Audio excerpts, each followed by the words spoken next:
All right, we're going to spend time on chapter 6, which is the strategy action match. When you really look at the book, we talked about there was a lot of meat in the last couple chapters, but that was the foundation. That was kind of laying the groundwork for market strategy and how you build your approach. As I said in the announcement, I wanted to break chapter 6 and 7 apart because there is so much detail in both of them. And chapter 8 and 9 kind of just put a capstone on it, and we'll start talking big global pictures and move into a case study. So this will be the last chapter that is on the midterm exam. So chapters 1 through 6 will be that. And next week, what I'll probably do is do kind of a wrap-up lecture and also give you a study guide to help you through, and then we'll get the exam scheduled. So let's get into this. I thought last week was going to be shorter. We were 42 minutes. Thanks for being patient with me. I hope you're finding these informative. Again, please let me know. Post out there, create your own thread on the discussion board on what you'd like to see for the second half of the semester. If you'd like to change kind of, some of the ways we're doing lectures, some of the way we're doing our discussions, I'm open to suggestions. I'm listening to my customers. All right, let's go into chapter 6. All right, our learning objectives, oh wow, I just saw that these are leaning objectives. So, well, we'll learn a lot to lean. So, our learning objectives are trying to figure out how that environmental and organizational data relate directly to strategy. Again, I talked a lot about this. That's the foundation. That is the base of the pyramid. We're working our way up one more level, maybe 1.5, as we work our way up to that tip of the spear, which is the actual implementation and the day-to-day execution of your business plan. So, how do we take that foundation and start moving it closer to the forefront? Different market conditions exist. So, we'll talk a little bit about and spend a lot of time actually on what kind of strategies really fit different market conditions. And then I really want to drive home a point. It is in red. Understand that if your strategies and actions do not match, they do not align, success is not assured. More the opposite, failure is pretty well assured. I read an article recently that said 70% of healthcare strategies fail. Why do they fail? Improper execution. We've not mapped our action to our strategy. We've not matched our capability to our strategy. Or we come up with a great idea and we just don't implement it because we don't get everybody behind it. So let's go from those leaning objectives and move forward. All right. Really the step 3 of the process. So next step up that pyramid, if you talk about how we're moving to the point, you've got the staff work we talked a lot about. We're getting our constituents, our customers, our multiple customers, all those forces that are out there that are impacting us. And we've also got our staff and our research team getting in there and getting that internal and external assessment backed up by data. Backed up by data and facts. That input and external assessment, the constituent input leads to your vision, mission, and goals. That, along with that assessment, move you to that next step, which is the strategy action match. How do we figure out what the marketing department does? How do we establish a marketing plan? And then how do we close this step off by actually developing some of our market objectives? Really setting the business case out there and moving us forward to that business plan aspect of it. Porter, our good old 5 forces guy, again, I think you guys did a pretty good job in summarizing the difference between a SWOT and a 5-force model. A modified SWOT can work very well, I'll say it again, but the 5 forces really does apply. But if you took that another step further and said, with those 5 forces, what are the real 2 bases to gain a strategic advantage? How can you do that? And globally, Porter put out there that he believes there are 2. Now, a lot of the subgroups will fit within these two, so I tend to agree. There's really two things you can do to get a strategic advantage. You can beat your competitor on cost. If you've got a delivery system that is more efficient and your cost is lower than your competitor, you can sell at a lower strike price. That's what Southwest Airlines did for years. They came up with a more efficient system, limited number of routes, commuter-based, focused on low cost, and they were a low-cost airlines. For years, they were a cattle call airlines. You showed up early, you got your number, you boarded based on what time you showed up. They then modified that, but they're still one of the low-cost airlines that are out there. Urgent care clinics popped up. Faster than ERs, cheaper than ERs, because they're less expensive to staff. You don't have to have everything you have to have in an emergency room. You don't have to follow EMTALA guidelines, so it's more cost effective. So you can be in a smaller setting, you can maneuver faster, and you can sell your product, that urgent care product, that borders on emergency room, borders on a lot of the patients we see in the emergency room already. You can sell it for a much cheaper price. And then the second advantage is differentiation. You want to be in a unique selling position. I'm the first to market with a Da Vinci robot. Congratulations. Another day, another time, I'll give you my opinion on Da Vinci robots. But differentiation, it's a unique selling position. Let's talk about my example. I moved into a community that only had one hospital. That hospital was over 40 years old, had not been renovated, had not been remodeled, and so I came in with a different product. I came in with a product that was actually designed around the customer. It's off a spoke and hub model with a medical mall that draws everything out, so it's very easy to get your way around the hospital. It's very user-friendly. It's totally designed to flow around the patient and around the customer. It's a unique selling position. It's a differentiation of a model. In Las Vegas in the last few years, and kind of skirted the regulatory guidelines, but it was unique in that an orthopedic surgeon put in an outpatient surgery center and then attached a I think what he called it was a healing hotel. So it was really an extended stay hotel that had medical coverage. It wasn't a hospital. It wasn't licensed as a hospital. He all of a sudden started doing hip and knee implants in the surgery center, which has typically been reserved for inpatient, and then would transfer the patient across to the hotel or the rehab resort, and they would get nursing care and they would go home. All he had to worry about staffing was a med-surg unit. He didn't have to worry about the infrastructure that a hospital would. He didn't have to have an emergency room. He found a loophole in the regs, and he differentiated himself. So in that case, he had a unique selling position, and he could do it at a lower cost. What are the sources for differentiation of a healthcare organization? They are highlighted in red because they are important, but also because these are the ones that are really customer focused. Convenience, better hours.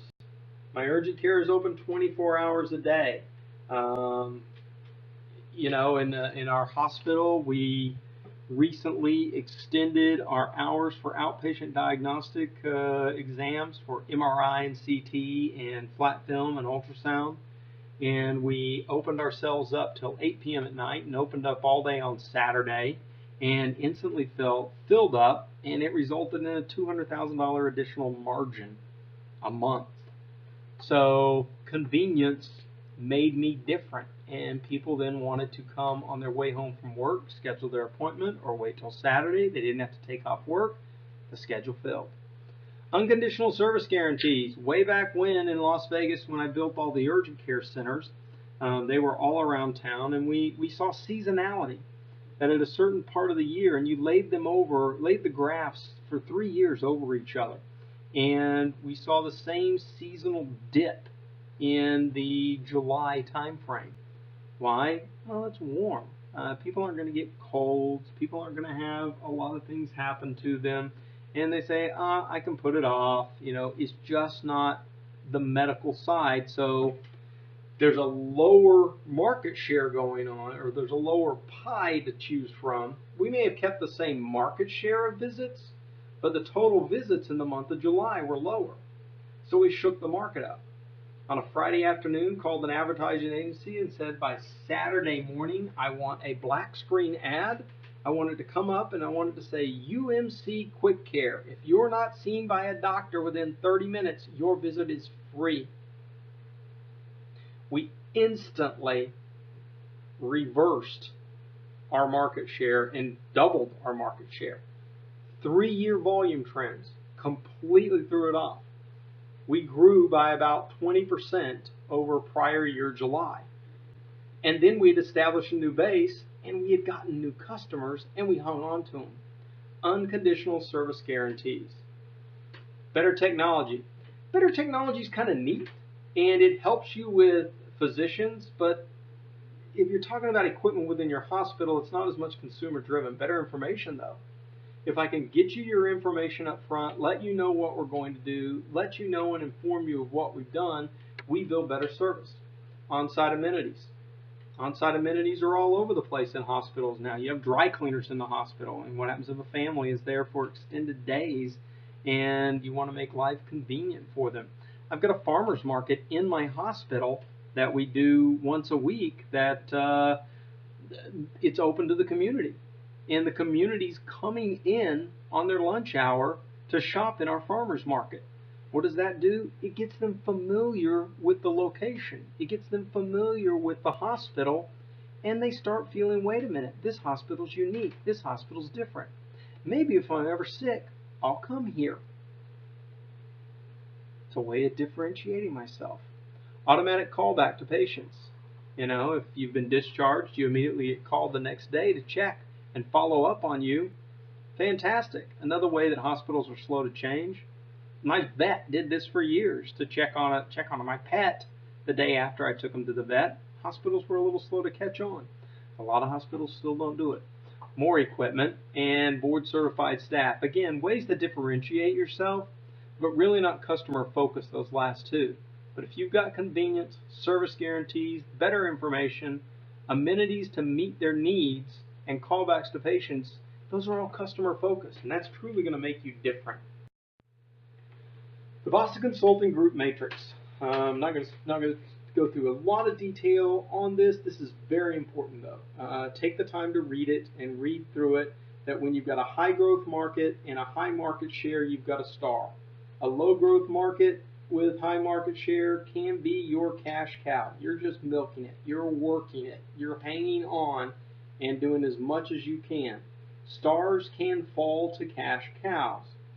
If you've got a low market share and high growth potential, you've got a problem child.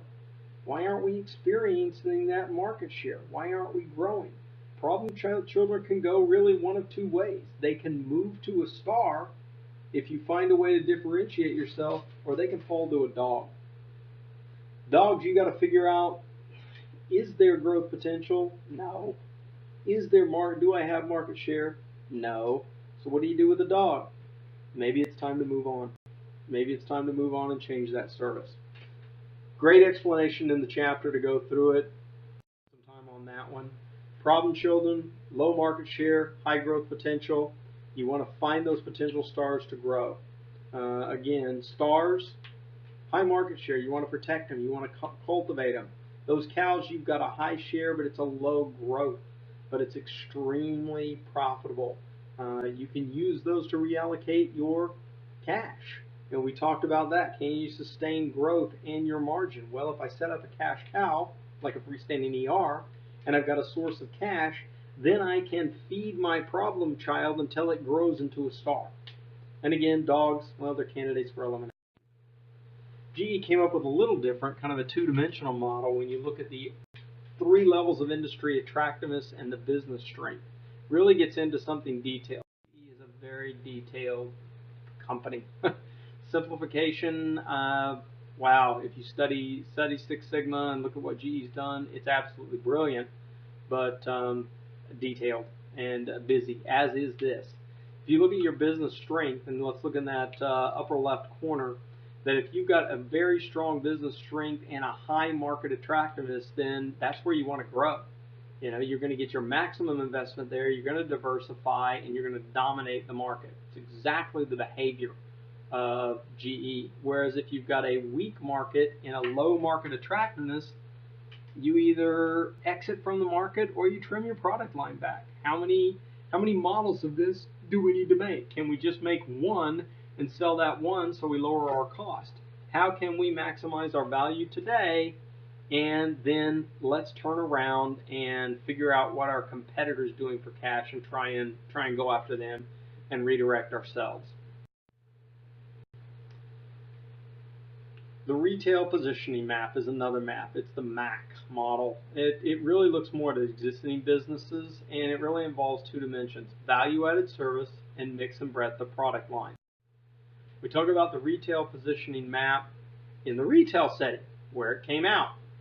And you look at value-added stores like Tiffany and Company and Barney's. You've got personal shoppers. You walk in, you are greeted, you are taken care of at Tiffany. They service you very well, but they and Barney's have a very narrow product line, very specific products that they carry. Tiffany and Company carries only Tiffany and Company. Barney's has very exclusive clothing. Whereas a Nordstrom and a Lord & Taylor also have very high customer service and are completely focused on customer service. Same issue as Barney's, personal shopper available, but they carry a much wider breadth of retail, of clothing. They carry multiple brands that you would never see in Barney's. And then you've got the broad-based, low value added. So we're a retail store. We're here to offer you everything. And, really, we're not out here trying to do something different. We're not going to give you coffee and cookies when you walk in the door. We're not going to give you a personal shopper at Target. But we've got a broad position. And then you can even go down to the aspect of DW Shoes. Sorry about that, guys. And Zappos, and they've really got a narrow bandwidth. They sell shoes, and they're really a no frills value added. All of them are successful, but where do you position yourself on the map? If you did that with healthcare and you looked at someone who did broad but very high value added, it's Mayo Clinic. You've got 3 Mayos around the country located, and they cover a broad spectrum of care, but they're very value added. It's very high end customer driven service that you pay more for. If you've got a value added, you've got a hospital for special surgery in New York City. Very narrow product line versus the acute care community hospital. I guess we're Target. I mean, that's really, we're doing a little bit, we're doing everything for everyone, but we're not the exclusive Mayo setting. You can find somewhere to blend those lines in between and kind of go from there. Really, when you get to the product life cycle, you start getting into one of the aspects of what the marketing department does. Really, I could have gone back and titled this entire chapter, "Hey, this is what the marketing department does. Listen up." Actually had that question come up before. What the heck does marketing do? Well, marketing determines where you're at. They really look at where you position yourself as an organization, which is what we just talked about. Where are you positioned in the spectrum of the services you're delivering? Where do you position your organization? And then they look at the life cycle. Life cycle is one of those basic tenets of marketing. It is one of the most fundamental variables in identifying what your appropriate strategy is. Where is your product on your life cycle? So it's the framework you use to choose your strategic alternatives. And you've got things called early and late adopters, those on the bleeding edge and those who are last to the game. And honestly, there's advantages to both. The late adopters don't have to innovate. They just have to jump on, make their margin, and get out before it falls apart. The early adapters probably have a bigger investment in creating a market.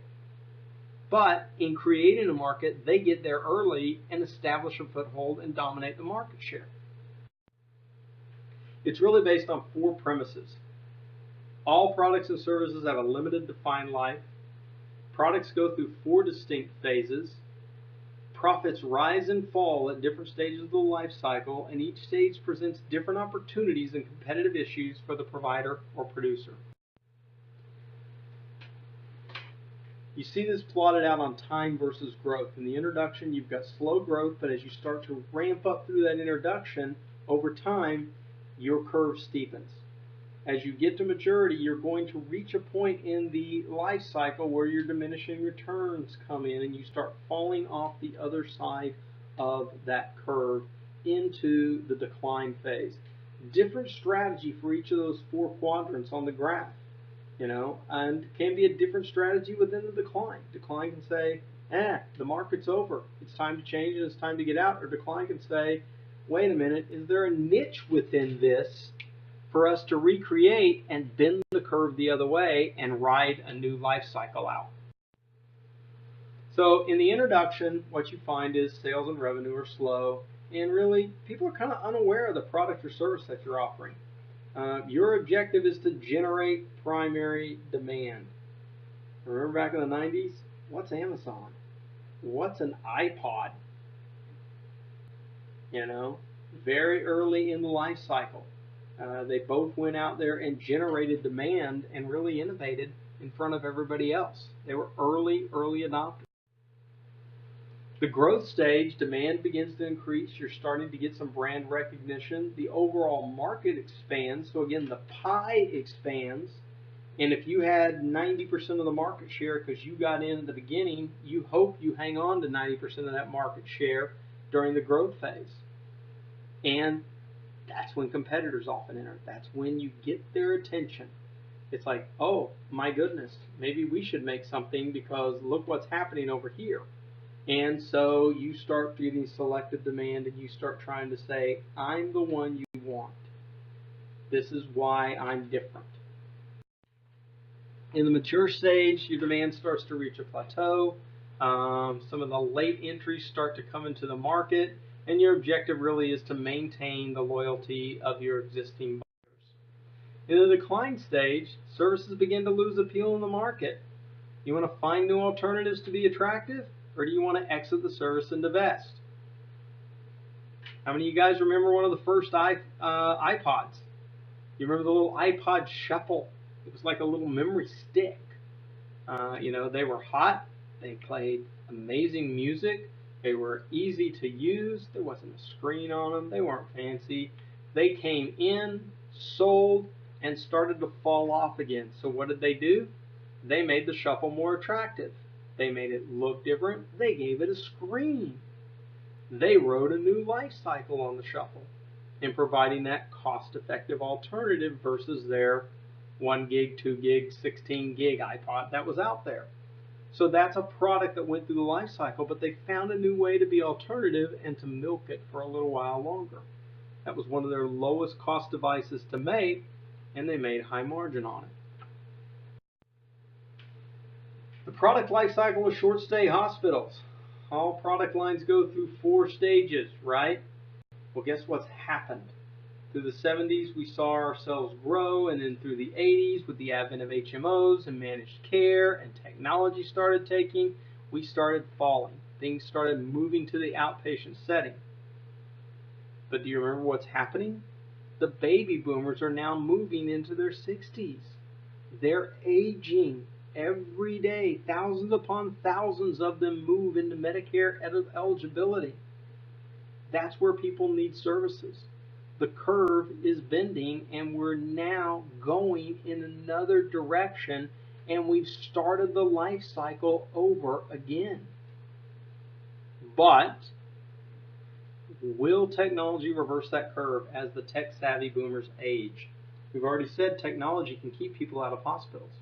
We've already talked about how people with chronic conditions can be monitored by a nurse at home and communicate wirelessly and effortlessly through their watch, through their scale, through their blood sugar testing device, that all they've got to do is do that simple test.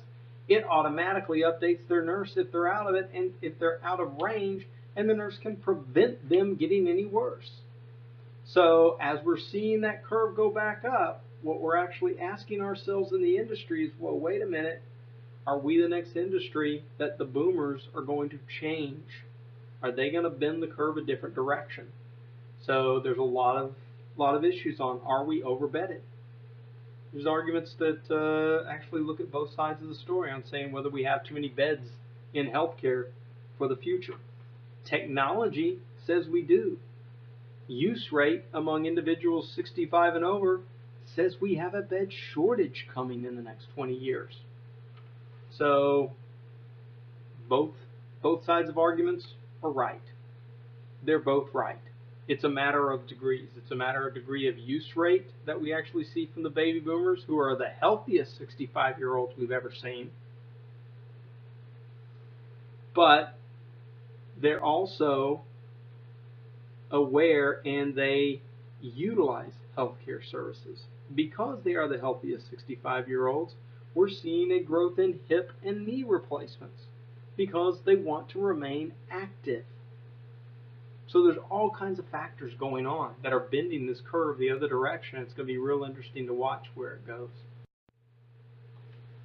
Not all products and services go through it at the same pace. Some rapidly go through. The Pet Rock, genius, lasted about a year. Everybody remembers it because, man, it sold like hotcakes, but it's gone. CT scanners also moved through quickly, and then MRIs came in, and CT scanners became a basic workhorse. CT scanners, as they said, wait a minute, we're in a maturity side, let's find other uses. Let's move from an 8-slice CT to a 64-slice CT to a 128-slice CT, and if you buy our fastest, biggest slice CT, you can do a virtual colonoscopy, because we can reconstruct the image in 3D and virtually fly through a 3D image of someone's colon versus having an invasive procedure. Exact same thing they marketed for cardiology, a virtual cardiac cath. We can fly through your arteries by reconstructing with a CT. All the promise that it was out there. Academic medical centers are doing it because what we found was the 64 slice wasn't quite as good as they marketed. Now you got 128s, and they keep going up from there. You know, some products actually decline and recover. The iPod Shuffle that I talked about, or they recover as new uses are found. You know, Arm & Hammer baking soda is a great example out of the book when it talks about that. You know, they differentiated themselves because they became a box that kept your refrigerator fresh. They were carpet cleaner. If you poured it on your carpet, they found ways to differentiate themselves and create new life cycles. If you really look at the marketplace life cycle, you've got to look at the whole product and what happens in the marketplace. In the introduction stage, it's really first offered in an individual market area, and then all of a sudden what triggers and says, wait a minute, we're going to move into a growth stage is when a competitor starts entering the market. That's a signal for you. If your revenue then starts leveling off, wait a minute, we may have milked this, and if the revenue starts decreasing, we've moved into a decline. Just little indicators that bring you along the way and tell you where you're in the cycle. The strategy, action, match. We've got to match the organization's lifestyle with the marketplace lifestyle. It's about one thing, execution. You want to determine what marketing planning strategies are appropriate based on how our strategy matches the life cycle and then what actions we are going to take. There's a matrix out here, and again, we're going to spend a lot of time on this right now. If you really look at the marketplace life cycle on the top and the organization's life cycle along the side, both moving through the 4 stages, and you can look at in the introduction stage of a marketplace, in the introduction stage of an organization, you've got the opportunity to do the go for it. We're going to talk about each of these boxes. If you're in the introduction and you're into a growth stage, so you're late into the marketplace life cycle, you want to enter the market life cycle but differentiate yourself. If you're in an introductory and in a mature life cycle, this is a necessity. You got to get in this market because it's going to leave you behind. And then as it starts to decline, you find ways to either drop it, harvest it as you go along for as long as you can, hang on, or do you carve it off into niche markets? So let's go through it a little bit. The go for it strategy, the early adopter. That service is very first introduced, and there's really not much market demand. There's really not a lot of competitors out there, and there's a key challenge to gain. It's a key challenge. You want to gain strong marketplace recognition. I've used these as an example before. The UMC Quick Cares I built in Las Vegas. We were building urgent care, freestanding urgent care, and primary care centers in 1991. The individual I worked for is actually written up in some other marketing books. David Bransness, absolute genius, and really, arguably one of the fathers of healthcare marketing. When you really look at what he did in the 70s, when no one thought you could market healthcare because you were marketing illness. He figured out ways. I'll tell a story maybe as we get into the wrap up of the first half of the semester. Next week, I'll tell one of Dave's very hallowed stories that he's actually written up over, and was the first time marketing really got attention. But in the 90s, we were seeing that the ERs were overcrowded. People weren't happy with them, but there was no alternative. He actually said, no, go build these urgent cares and go build them all around town and differentiate yourselves. Get into the market. We got in quick. Built like 10 of them.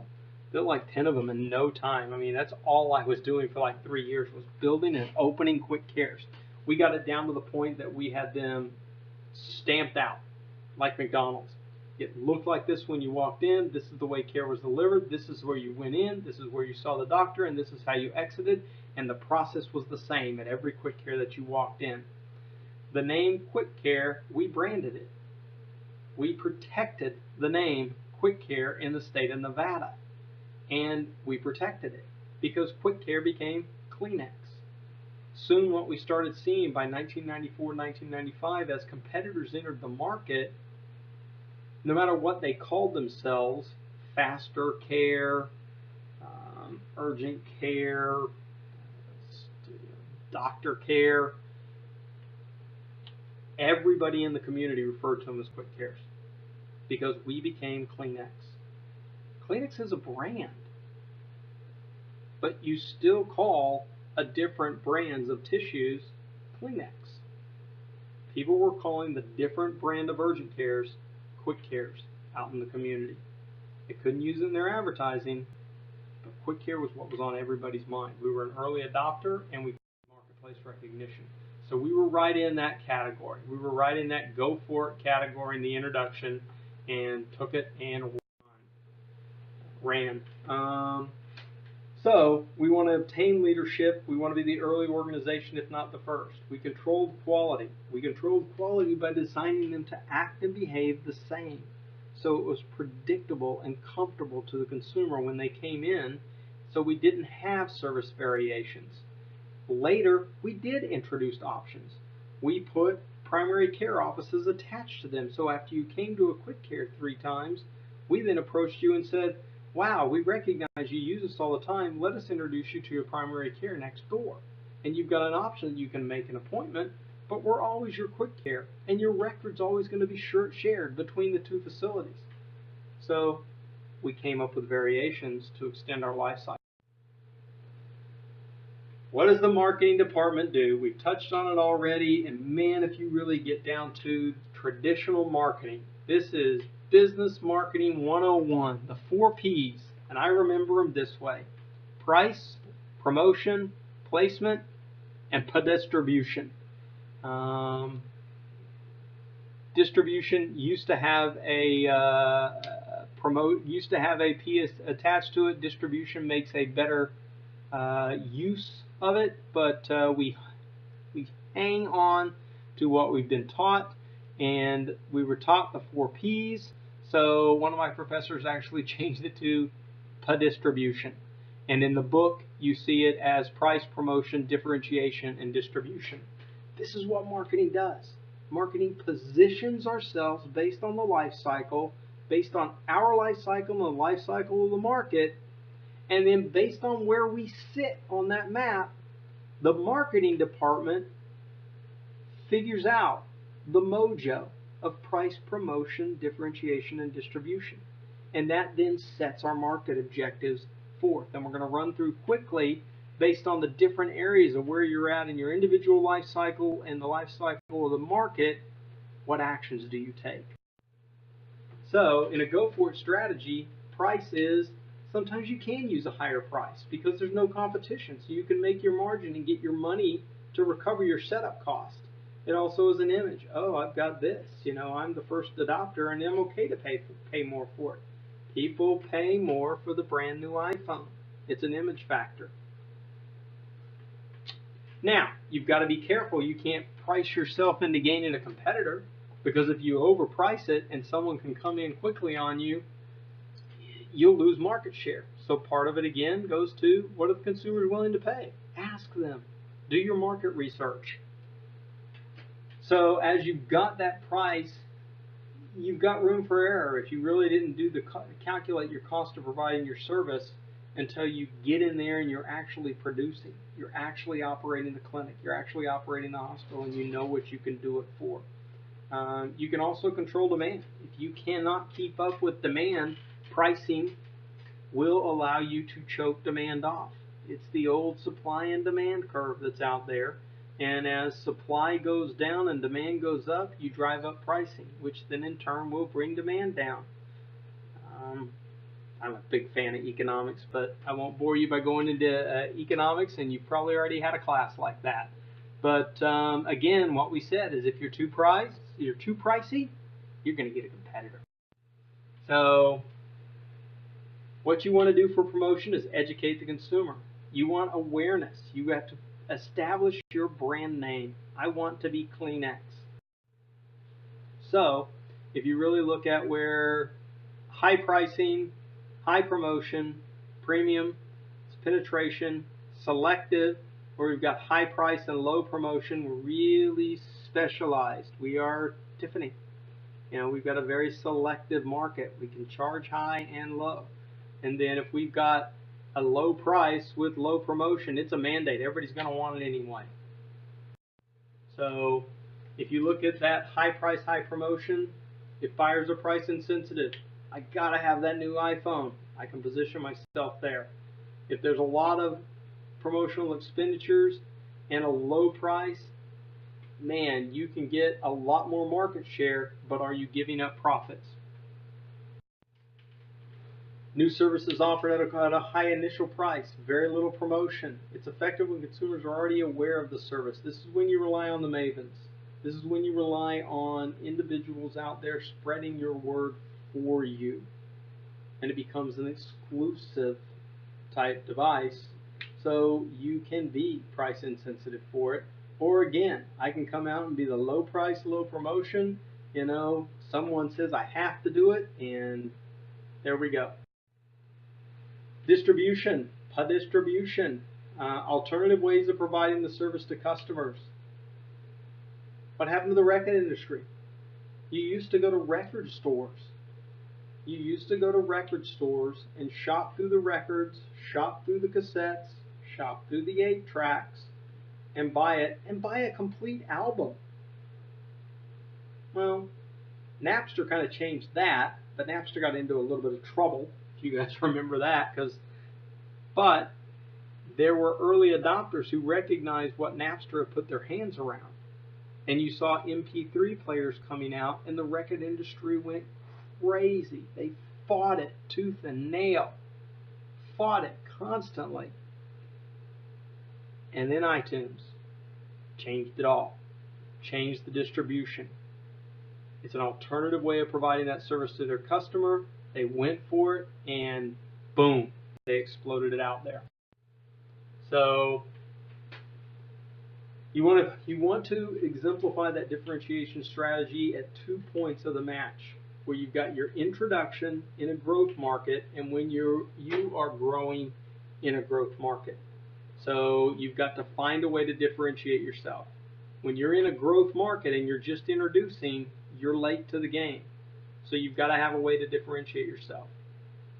If you are growing while you're in a growth market, in order to maintain or gain market share, you've got to differentiate yourself. So in differentiation strategy situation 1, where you're in the introduction and you're in a growth market, I kind of already talked a little bit about that. If you're in a growth at your company and you're in a growth life cycle, you want to differentiate yourself in order to maintain your market share. Down in strategy 1, down here, you've actually got a market that already exists and you're trying to get into it. This is you're already in the market and you've got to differentiate yourself to gain market share on your competitor. So what are the rules of 4 Ps?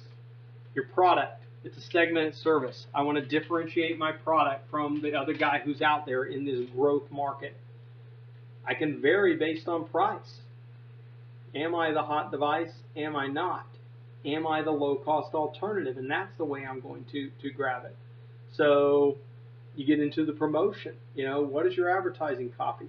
How do you do this? You want to create a preference, create selective demand.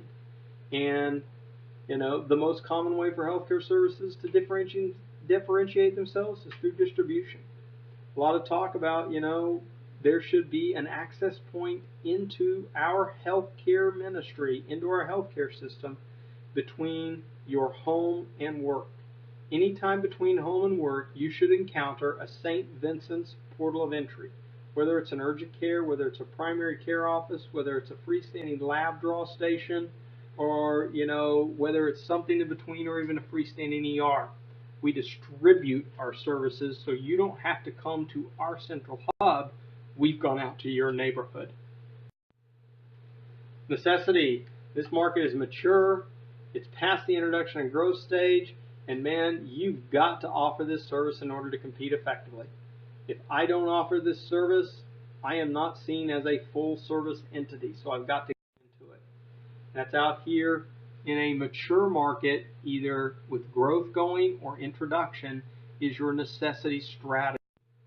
The necessity strategy really goes into the 4 Ps of the market has expectations of service.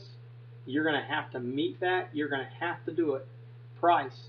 You really don't control your price. You've moved into a market that you have to be in, and the market is going to dictate your price. You lost the opportunity to dictate price when you didn't enter it while it was really fully into a growth stage. You want to get your consumers to switch to the late entrant. This is why you want to switch to us.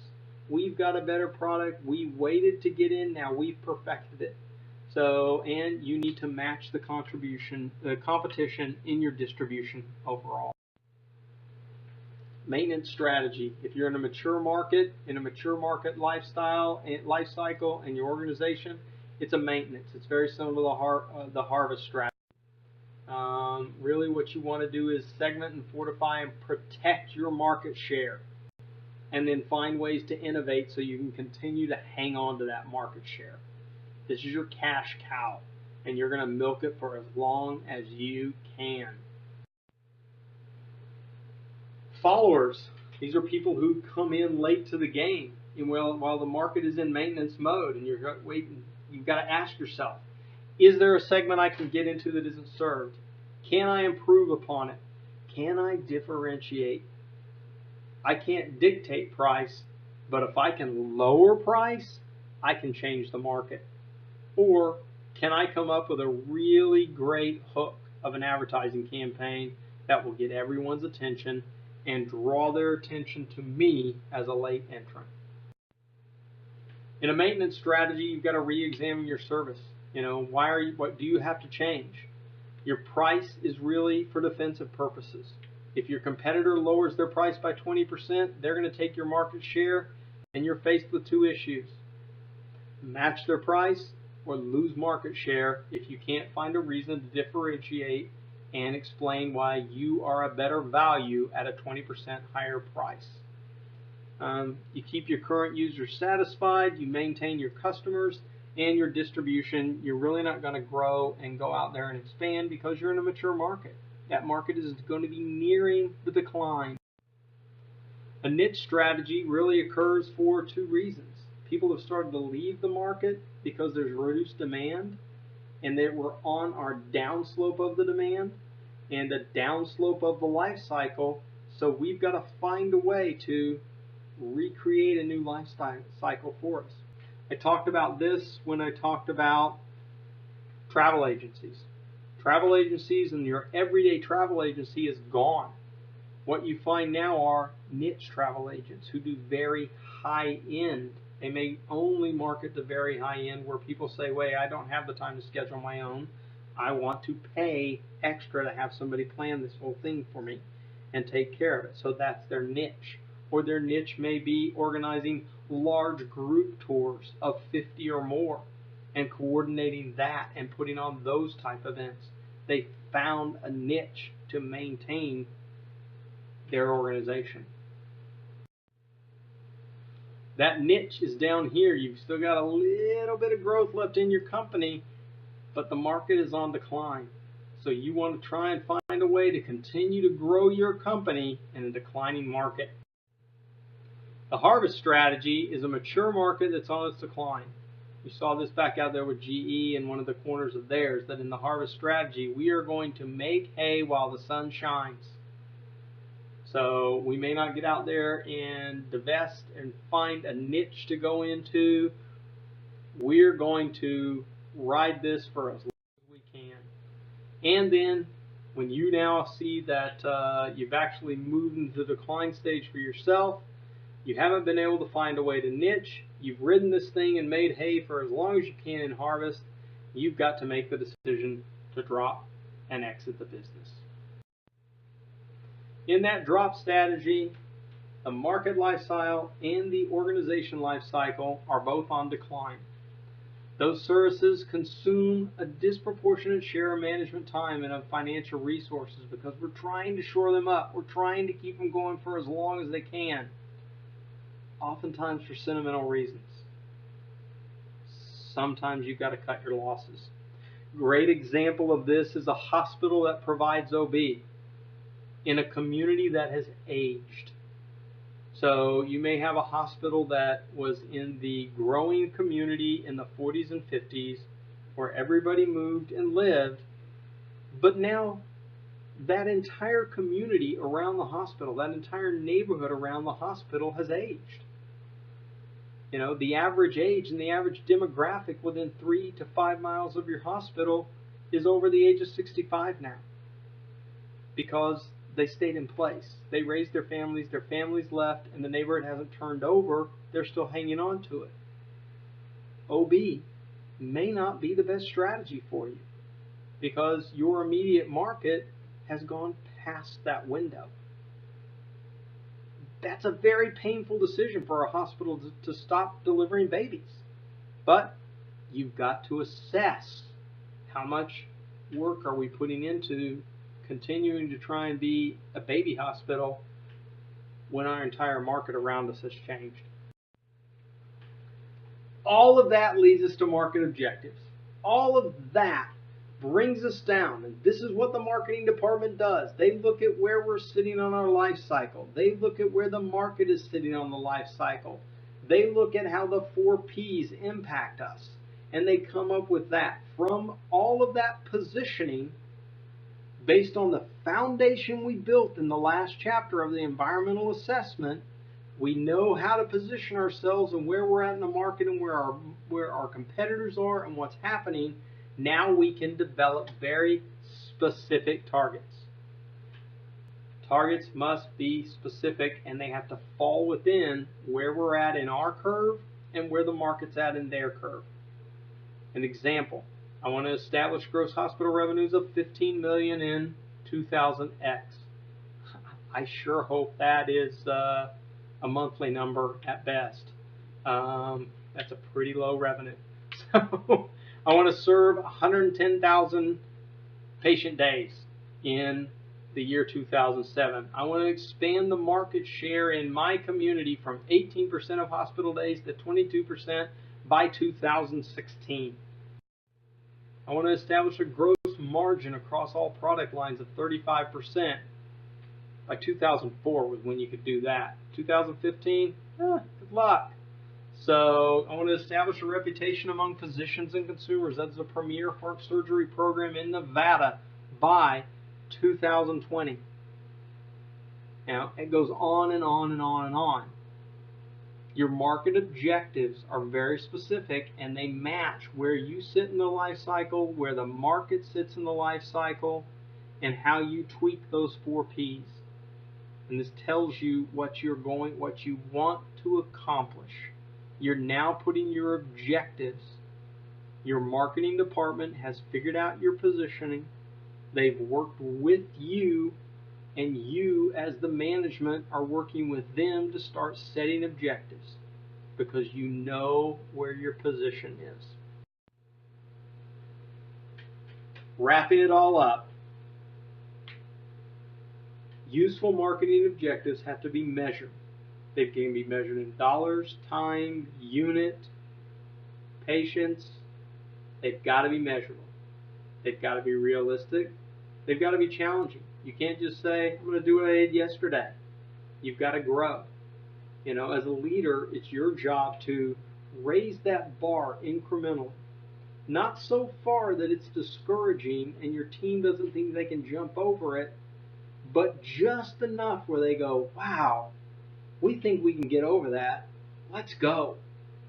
And as they clear that bar, then you can tweak it up a little more and a little more and a little more. They've got to be clear, concise, and understandable and consistent with each other. I'll leave you with this one. Marketing objectives must be SMART. It's another way of these other 5 things you just saw. It's kind of like my distribution. But you've heard SMART before, I am sure. They've got to be simple. They've got to make sense. They've got to be manageable. They've got to be realistic. They've got to be time sensitive. Specific, measurable, attainable, realistic, time specific. SMART. Specific, measurable, attainable, realistic, time specific. Very similar to those other 5. Your marketing objectives and your goals have to be SMART. Remember that acronym. I finally got it right the 3rd time I went through it. All right, guys, thank you very much. I appreciate it. This is going to go down as probably our longest lecture. Sorry about it, but there's a lot of information here. We'll see you later.